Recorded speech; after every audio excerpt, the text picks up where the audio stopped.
final. Just with IG on that day. He's with the DAMWON Gaming roster looking to go 5-0. Longest streak next to Griffin in the LCK right now. DAMWON Gaming, let's see how they want to approach this. You were talking about the lineups and the fact that Flame and Canyon are not in. To me, the most notable thing is maybe we should combo experience with young players, as Flame can be the experience with Canyon, and Punch actually serves as the experienced player with Number. Could be that. We were talking about Rek'Sai a lot in the first series, and finally it gets banned against Jin Air, as I suppose they do respect Malrong to play that champion, and Vlad, of course, respect up against Nuguri. Just getting higher and higher tier in general as well. I think that Jace is joining it as a first-round ban, because Jace does have flexibility to win at basically every top lane with a lot of things nerfed, and also be very usable in both mid lane, jungle, and AD carry. Literally every role except support, unless SKT is playing. So Ezreal is going to be banned on blue side. And we're going to see what actually is going to be first pick priority. Rek'Sai gone. Lee Sin for Punch is probably going to be a first pick here, given that Malrong has played a bit of it. Punch has looked outstanding on Lee. Will they ban it? There's still other things like Galio and Lucian available. But hard to see DAMWON Gaming passing up on the Punch Lee Sin. It's definitely something you can look at. There's other high-tier picks like Galio, Zoe, good first picks. But Papa, you're on the money. Lee Sin comes out and Punch puts his fist through and says, no, I want my Lee Sin. Easier to get on the blue side than on the red side because Jin Air have to ban away tier list things. I wonder in a best of 5 if we would ever see Nuguri and Punch doing musical chairs and swapping, depending on blue and red side. The only time that was actually piloted for an extended period was Westdoor and Chowie over in the LMS, but even then, when it came to playoffs, they abandoned it. So for now, at least, we can embrace Punch Lee Sin, usually a highlight reel. Jin Air have their pick of, like you say, a lot of strong stuff. Zoe blind pick is a little bit risky because Showmaker's LeBlanc has popped off. Notice that Showmaker doesn't absorb a LeBlanc ban. And the Sylas gets picked here by Jin Air when they only see Lee Sin. Definitely raises some questions, as we were talking about before. You know, where is Sylas? Can be good when you see a lot of ults that you really like to steal. DAMWON might be able to help him out by giving him a Alistar ult to steal, as Alistar Kai'Sa is going to be going bot lane. Can I pose a question to you? It's more of a let's hope this happens, but it's a question. Yeah, sure. If you were going to play your one-trick Katarina with Conqueror, would this not be the opposition to play it? I mean, if he doesn't after winning game 1, I'd be really surprised, actually. If you 5th pick on the red side as DAMWON Gaming in game number 2, and Conqueror Cat's actually pretty interesting. It's a pretty good rune choice for her. He blind picked Katarina during Casper Cup, so he's already played it in a pro game, but LCK debut for the Katarina on Showmaker is eluding us for now. Jin Air in the second round, they've taken the Xayah. That was actually in the pre-match 9.4 patch talk about how specifically Xayah gets the biggest buff, given that she really needs the mana regen that the Essence Reaver provides. So the Essence Reaver buff here means that the Xayah priority goes up. The win rate, however, probably going to join Sylas a little bit in the toilet after game number 1. You'll have to see how that does go along, if maybe Jin Air can pull off the upset, but Fiora going to be the choice here by Jin Air. Could see Sylas hop to the top lane. We'll have to wait and see who's going to be jumping onto that champion. Yorick Mori blind pick is being heavily suggested by a Fiora ban in the first round. So Linderong returning to that seems ultra likely, and they're going to ban away the LeBlanc to say, ooh, be nice to find some stuff here. So it seems like it's going to be Grace onto the Sylas and a support Galio, but of course we're not bound to that just yet. Fiora ban, again, it's just a little bit of a non sequitur. Yes, Nuguri, you want to ban all his carry champions, they've banned 3, but Fiora does seem to mean Yorick is a very likely blind pick, and actually his response, Zoe banned by Showmaker. Gonna give respect to Grace for that one, and as you mentioned, LeBlanc, a pretty nice counter, we've said before in the past, and will that Yorick just be picked here by Jin Air? Linderong has been one of those guys that has been, just in general, very...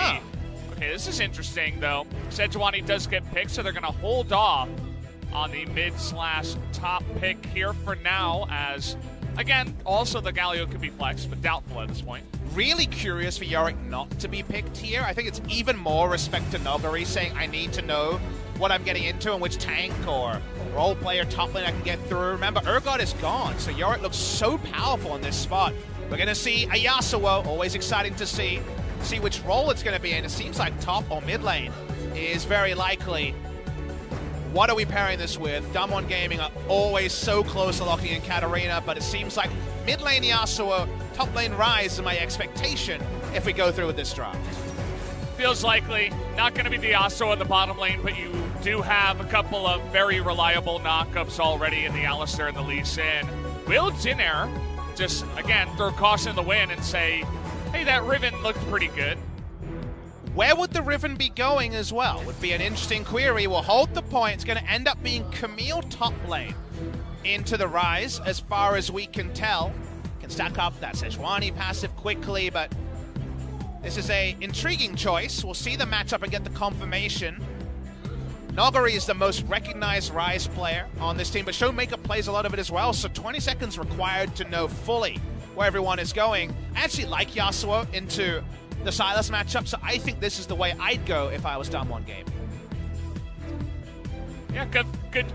Feel pretty nice, especially because Jin is not going to flex their Camille into the mid lane, I wouldn't think, unless they've really gone off the deep end. And yes, it's going to stay exactly like this until the end. So Grace gonna, leave the Lulu behind. He doesn't get to play Zoe or anything like that. And he's going to be hopping on to Sylas this time around. We'll see if he can actually pilot that to another MVP. Again, he's the only one on Jin that's gotten that so far.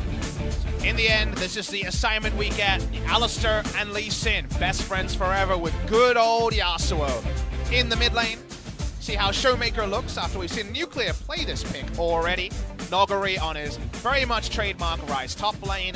They held on to last pick to not get a super winning matchup for Nogari, but they could have just taken Yorick with Fiora banned, and it seemed like a slam dunk on the side of Jin. Very surprised to see them not go that way. And I just don't know if the ending payoff of the Camille top lane into a ranged laner is worth kind of sacrificing Yorick just falling through picks and bans. Well, Jin does have a lot of problems, and the pick ban has also been one of those, so your confusion might be met with some more troubles here for Jin. We'll see if they can turn it around in game number 1 up against DAMWON Gaming.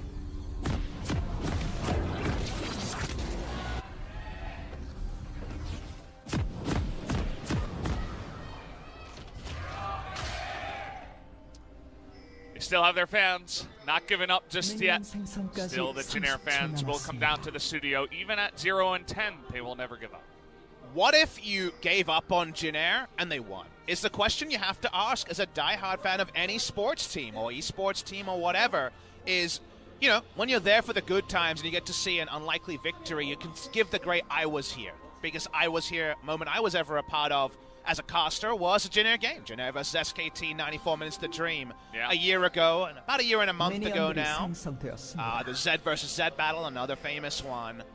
You always want to stand up and be counted. You don't want to be a fair weather fan that's only there when you hear your team is winning and tune in for that Game 5 victory. Maybe like all the new Griffin fans. Well, right? They haven't had a lot to be unhappy about, right? But Jin fans, especially the Korean fans who've come to the games for this long, for a squad that's never won anything, missing out on a turnaround game would be just a Shadow Quota experience you've had today. Yeah, I mean, every once in a while, Twitch chat, I see the fans are out there still cheering, feels bad, man, but maybe this time, you never know. It's always cool to wonder and think, could it be possible? We're taking a look at some Yasuo runes here. Just a lot of sustain alongside plate footwork. This is it's very similar to Kassadin, except he takes some different stuff in the what's that tree called? The yellow tree. Precision tree. The banana tree. Oh, yeah. We've got precision domination going on by Showmaker, but not, interestingly, Conqueror, which of course was a Yasuo rune through and through.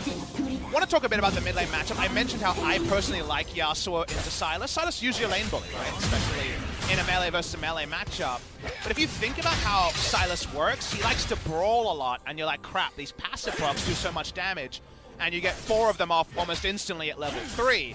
But then you're in melee range of a Yasuo, and you're taking in all those extra Qs and all those extra auto attacks that Yasuo likes to brawl in similar ranges.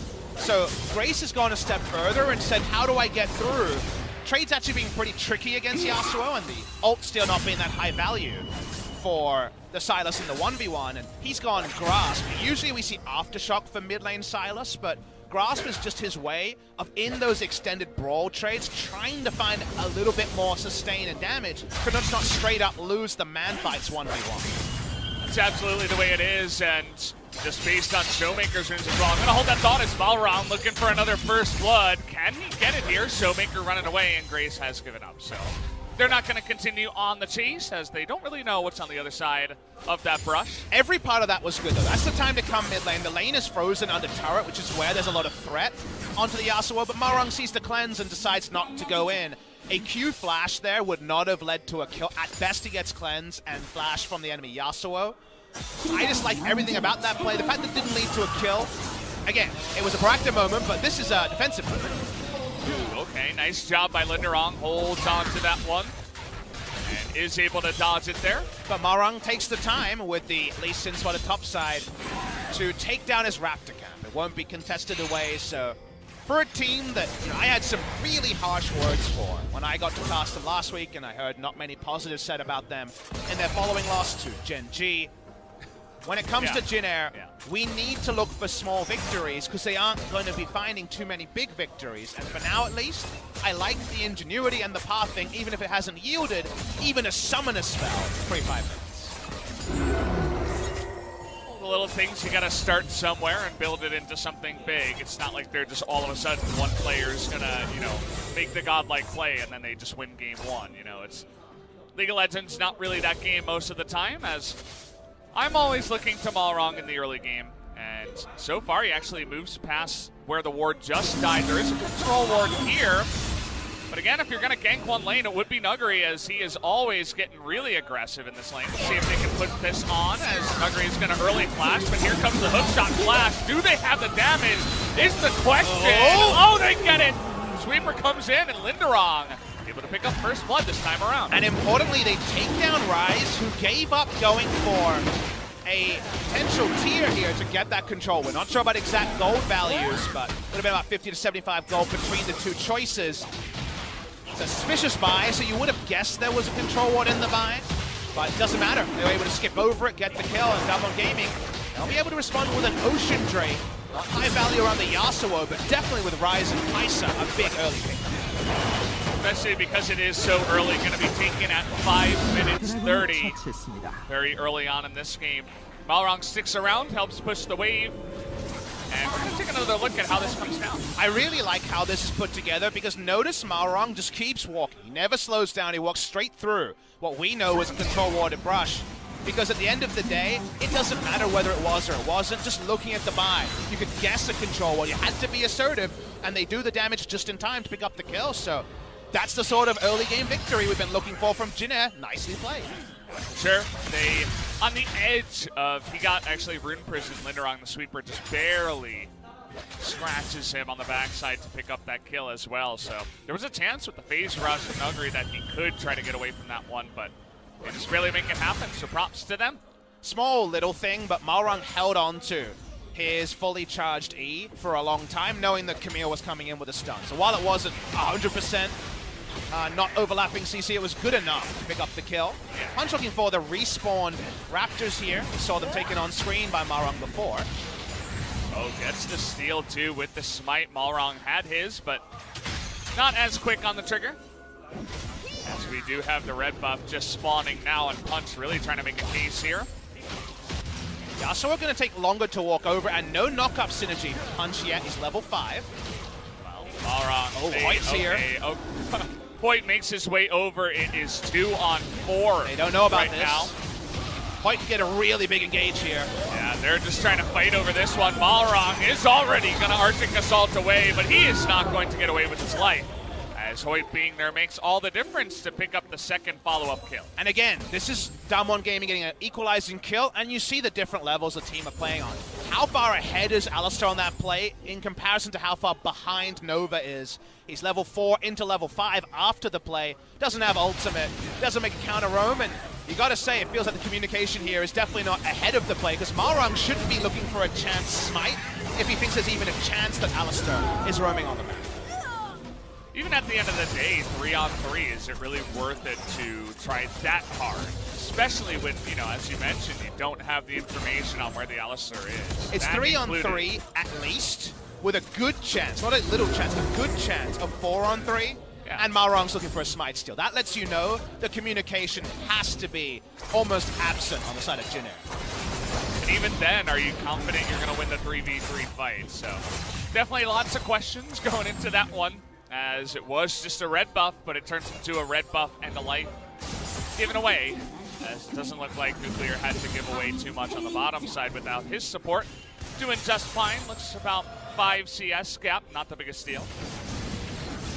Feels like so long ago that Jin Air was doing really cool stuff again in a difficult jungle matchup to get a 3 buff on the enemy. Yes, they ultimately lost that game, but Jin Air had some cool ideas for the better part of 3 to 4 weeks before things really emphatically fell apart. Again, this game is still competitive. 1,400 gold lead already.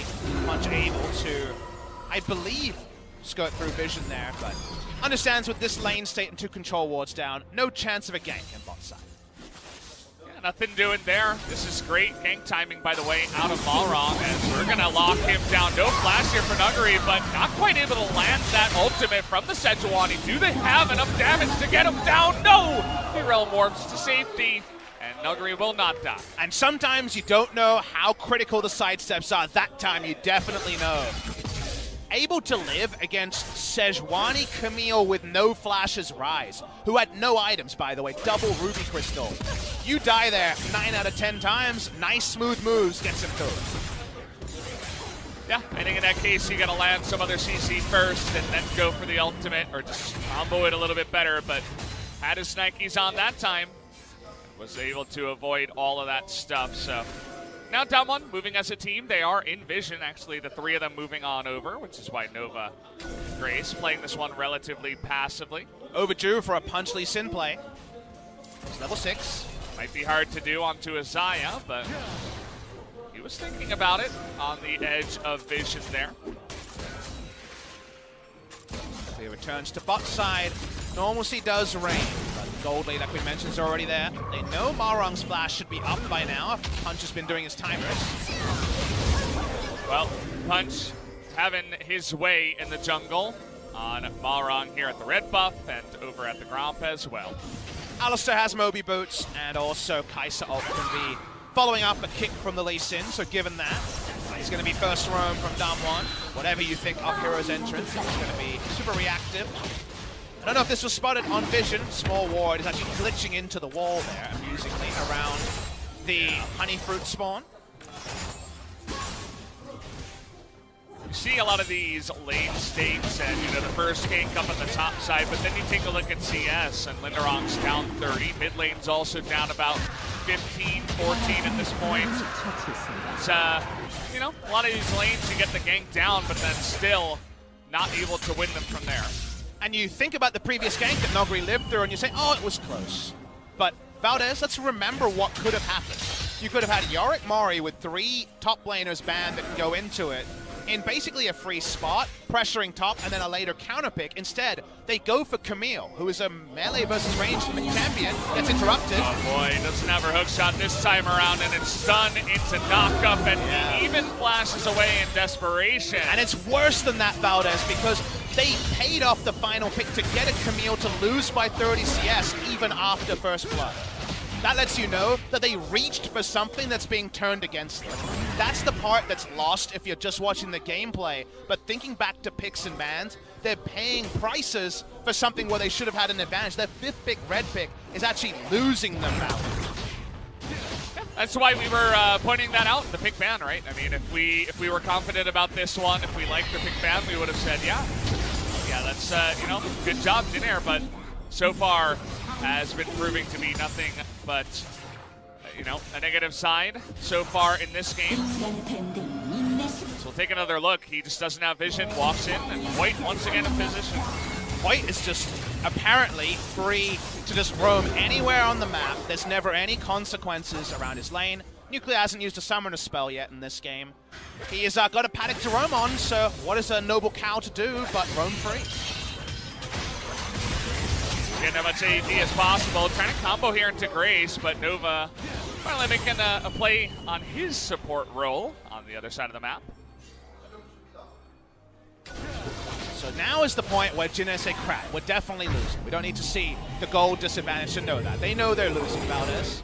But what do they have? And what can they do with it is the question they must ask that they perhaps haven't in recent games. They still have good pick CC on a teleport flank. Unfortunately, Narang is teleported. Marang and Nova can lock someone down, and Root with an Essence Reaver does damage to Squishy still. So there's still a chance to find something in certain roaming duos with their bot lane. But across the map, if that doesn't happen, they're getting out-roamed, they have summon a spell disadvantages in lanes. You need to always focus on what you have, and for DAMWON Gaming, unfortunately, with things like Rift Herald, it's very easy to force uneven trades that are already favoring DAMWON Gaming. Couple of ganks in the top side by the support, and opening up that play to make the Rift Herald come in right before 14 minutes, so Showmaker just banking up the gold.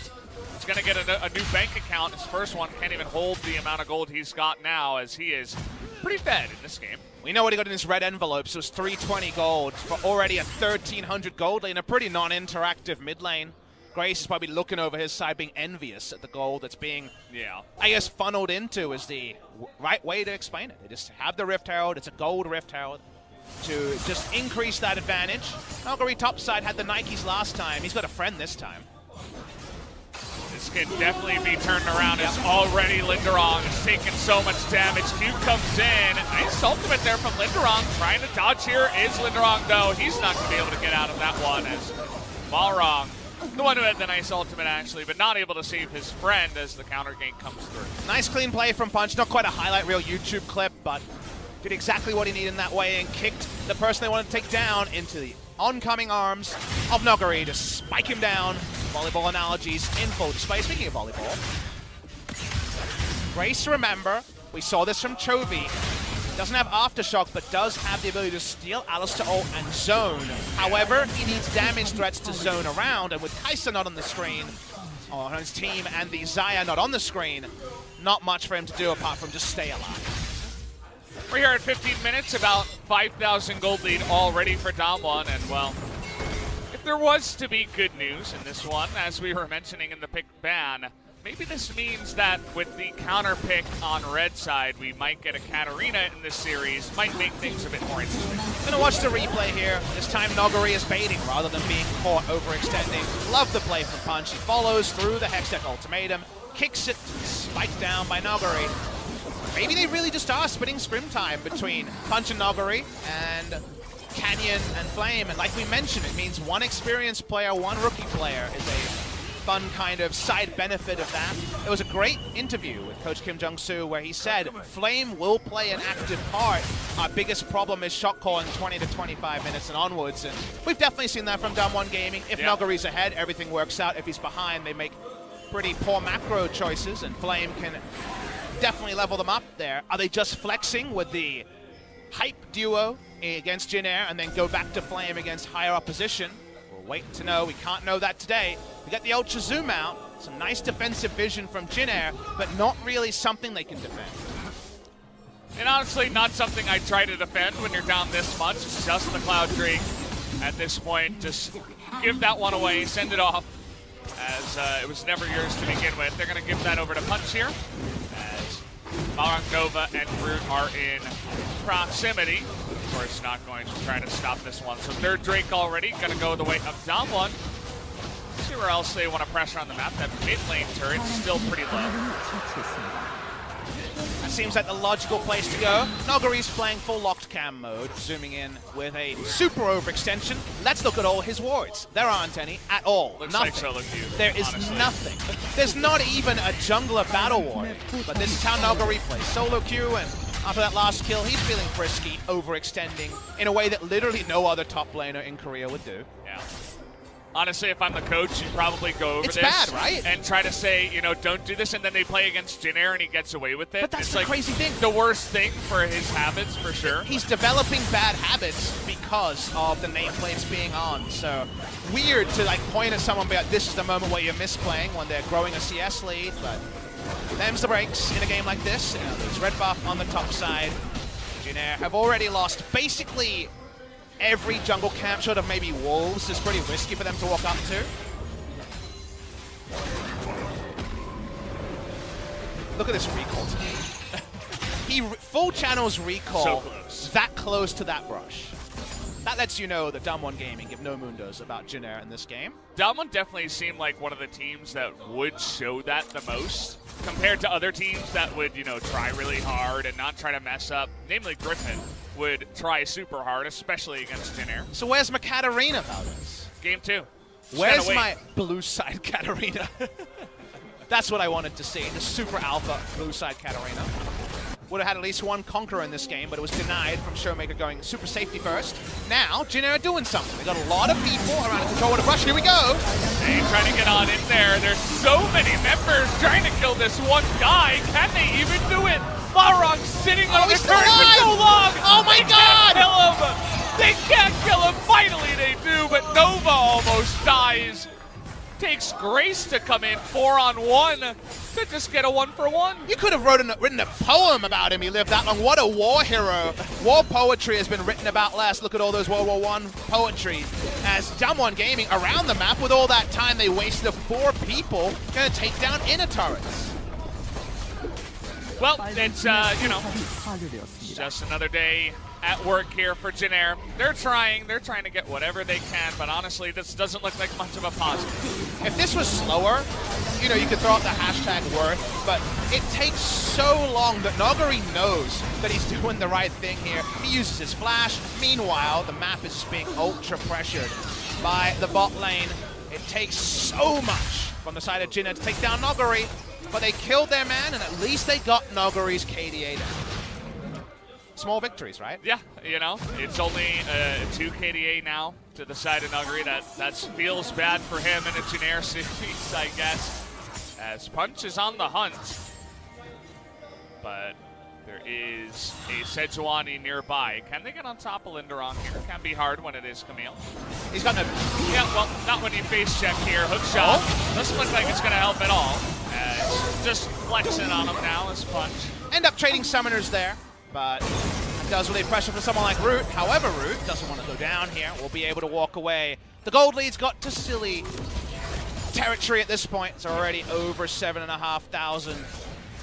They have to fight super hard to get access to their Raptors and win. Well, those aren't their Raptors anymore, as Punch and Hoyt own those. Gonna have to spend some money if you actually want to visit the Raptors at this point, as all the vision now being denied. Finally, there's vision up in that lane, but that's not the lane that Nuguri's in anymore. But even on the bottom side, they have vision, so everything going right here for DWG Gaming in game number 1. And honestly, if you are DWG Gaming, I would flex in game 2. Wouldn't you, Papa?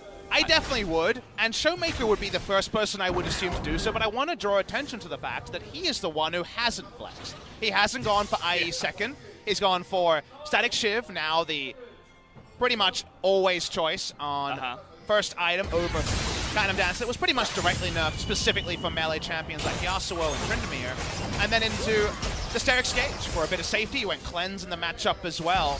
So he's the one who's not flexing. However, after watching Noguri Zombie push it down, maybe he's overdue for that game 2 category. It's what we're all hoping for. We'll add a little bit of light into the darkness of the series, as DWG Gaming now up 8,000 gold, looking for a 4th Drake. 2nd Mountain would be nice, as maybe Grace can do something with the Alistar ultimate. The front line is really beefy. Remember, it's Galio, a Alistar ulted Sylas, and also Sejuani. I didn't see if there's 2 items en route just yet. Maybe there's a outside chance of something happening. Punch is on the sideline. Here we go. Okay, they get the knock up here on a Grace, but he does have that ultimate. Through the stopwatch goes to Sejuani ultimate, as Punch able to get away from that one. Good timing. Definitely feel good about getting Camille and Galio ult in exchange for the Stasis, given that GA is a very common pickup for the Lee Sin. Sejuani too. Yeah, Pretty much everything is burned on the side of Jin as they found one chance, one opportunity to give it everything they had, but wasn't enough. Had the 2 items on the Xayah. They hoped, they prayed, but it will not pay off. in this regard. DWG Gaming, they have a lot of Baron damage. They're rotating over. They actually skip over the vision unless the Realm Walk was sighted. I don't think it was. They're going to get this one almost instantly. That's insane damage. That took all of 10 seconds as it's Yasuo Kai'Sa Rise. Did it take 10 seconds? I'd say about 10 seconds, yeah. It was so fast. Yeah. Well, they have double mountain too, so it was theirs. Very, very free. Love the Bjergsen style Realm Warp into the Baron. He always deserves a shout call for that one. He definitely, shout out I should say, he definitely popularized it. And now DAMWON have a Baron, and it feels like whatever item timings for Jin Air are now entirely irrelevant. It's not massively, it's not like it's 4 items versus 2, but the carries have their core items. Not 100% crit yet on the Yasuo. No crit cloak into the build, no cloak of agility.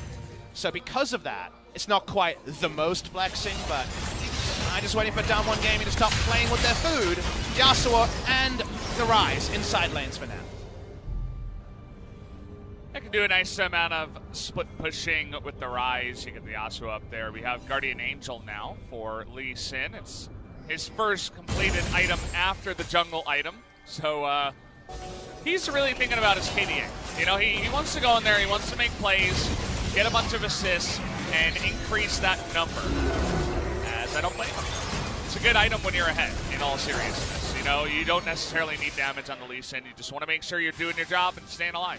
Nuclear has stayed alive, but is a 0-0-0 stat line, so I think he's actually getting a bit desperate for any kill involvement. Has less CS than the Xayah, but has a 800 gold bounty. What does it mean, Valdez? I still have yet to find out. It means that the average gold level for Jin Air is really low among their carries. That is the real analysis. As bounties are fun in this game right now in this patch. There's some word that those will be adjusted. Not seeing them at present. 850 gold now. There's the update for you. Yeah. And Root still has more CS than him. Root definitely does feel like petty for one of the first times this season. That Vladimir game and this game. It's one of those like, well, I kind of did my thing, and yeah. You know. I mean, it averages, you know, Xayah, but also Sylas, Sejuani, and Camille, I would assume, right? Because it's everyone except Galio. Yeah, everybody. So that's the problem. Is I saw 2,500 in mid. I imagine there was similar in the top lane. I mean, top lane's probably like 4,000, right? Yeah, something like that. And that's how it works, guys. You deduct the supports, and then you average the other 4. And even though Root's doing good for his team as a whole is so far behind that it's that's pretty much the 1v9 stat, right? Yeah. That's the I'm doing my job. Unfortunately, other things aren't coming together. Yeah. Only 3 bounties so far on the side of DAMWON.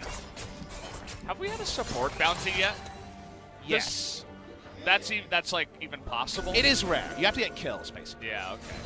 That makes sense. Suppose that wouldn't happen through CS. As Baron, last kind of breath here of the Baron as Linderon takes a bunch of damage. Trying to push 2 lanes now. The 4-1 in effect. As we do go, and Jin Air once again just looking for an opportunity to go, but you can see all their health bars don't exist right now, so gonna take it very slow. As in goes Linderon. I said slow, but they're looking for Nuggery here. Can they actually kill the Rise? Nope. The answer is going to be no. As big knock up there into the Yasuo ultimate. Close the book, guys, as DWG are looking to write the last chapter of game number 1 here. Nuclear ends up taking a bunch of damage on the backside, so maybe they can't end it right now, but they will get 2 inhibitors, at least on the backside of this one, as DWG continue their domination. And it seems like Jin Air can't even find a single turret. They didn't find one in that series. 2 series ago, they found 1 each game in their series against Gen G. Pushing up now. DWG Gaming, they want to close it out. Cannon has like no health and he's TPing on it. They really want to end this game. They're going to go home at this point. They're not going to back off. They're not going to play it safe. They know they're very far ahead. Push continues coming on in. Nova and Grace, Balrog, all these tanks trying to keep them alive, but down goes the Sylas. And wow, Nuggery's doing a lot of damage on the backside. Looking for 1 more kill. They want to boost their KDA as much as possible. But and Linderong gonna help them out with that one as the knockup comes in. Yasuo actually dies, and nearly does Nuguri as well, as the Nexus will be going down here for game number 1 right now. No jump scares in the close there. It was tricky they didn't have the minions or the Baron buff, but it doesn't matter when you're 10,000 plus gold ahead. Free 30 minutes, DAMWON Gaming. You kind of are looking to find out how they do it rather than if they do it when it's against Jin Green Wings, and the losing streak continues, and it's hard to have too much sheer emotion. The other side of Jin I actually thought Jin in terms of play did things better than they have in recent games. I like how they approached some of the moments, but of course it did fall into the same play pattern there. And my only real problem is with the draft in the second round on the red side. No payoff. The Yorick blind pick not taken. The end up of the final pick, Camille, gets basically Flame Horizon to death and then split push down by Nuguri. Things to be done on the side of Jin but sadly the normalcy of this losing streak has set in. Yep, it's interesting because we're actually seeing Malrong pack up his stuff here. Maybe we're going to see a sub come in for the jungle. Not 100% sure. That would be C's. I had to actually take a look at the roster and see, wait, they're going to sub someone, and it's, of course, not going to be Stitch. So who's it going to be? Hard to say what that will change, given that Malrong has had some isolated really good moments. I think he's also been the most at kind of guilty of, at least from watching the games, kind of being, okay, this game is lost, and not actually trying to scrap harder. Yes, you die a bit more. Yes, if it doesn't go your way, you lose the game more. But it's a lot of those moments where you look at it and say, if not a resistance now, the game is going to be over one way or the other. So game number 1 is another addition to the Lost Cause. It's interesting that you use that analogy of scrapping hard, because you hear that a lot in traditional sports, right? A team's not doing well, they got to scrap harder, you know, they give up because of the physical aspect, you know, but it's rare that you see that actually in esports. But this is like one of the first times where I can actually agree and say it does feel like a team that's kind of, I wouldn't say given up entirely, but at times in some of these games when they're just getting pummeled for like the 21st time, can you blame them when a player, you know, who's young just begins to say, you know, what am I going to do now? The way I look at it is, if you exit a Jin series with better KDA, the blood is not less on your hands. 20% goes to every player on this team. And at the end of the day, you win as a team, you lose as a team. And if they're not all of one mind, if they're not all trying to do something, you get moments like this where the whole team does 23,000 damage, Nuguri overextends to do 20,000. I don't think you can point at your KDA next season if you're somebody on Jin and say, well, it was better than my teammates, and have that actually mean something. No, of course not, especially when you give up the first kill on your team, right? So when you're getting invaded, trying to get on top of a rep buff, but you know, it's not all Malrong, and it's an interesting choice as well to sub him out, as we were saying. Would have rather, you know, see Stitch come in, as we were saying before, but we'll have to wait and see what other changes happen, guys, as we're going to go into a quick break before game 2.